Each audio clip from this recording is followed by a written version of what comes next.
Salam, hər vaxtınız xeyir olsun, əziz, dəyərli və hörmətli izləyicilərimiz. Əminəm ki, bugün də yaxşısınız.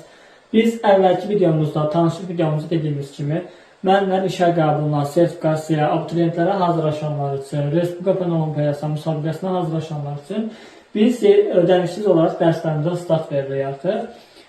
Burada gördükləriniz yəni mövzularla bağlı hər bir şey paylaşılacaqdır və sizlər də bunlardan faydalanmanız çox yaxşı olardı. Yəni biz sizlər üçün faydalı videolar çəkməyə davam edəcəyik.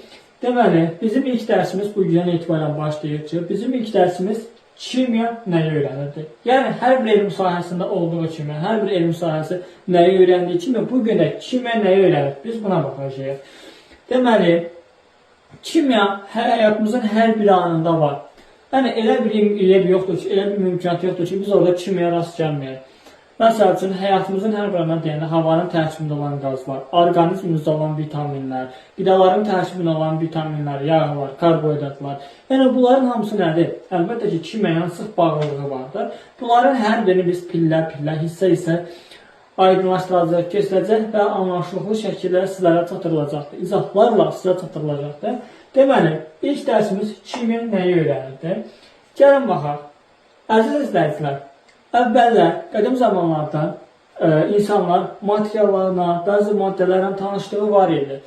Yəni, hansı materiallarda, hansı maddələr gəlmələrə baxsaq, deməli, müxtəlif material və maddələrlə insanlar ta ki, qədim zamanlardan məlum idi.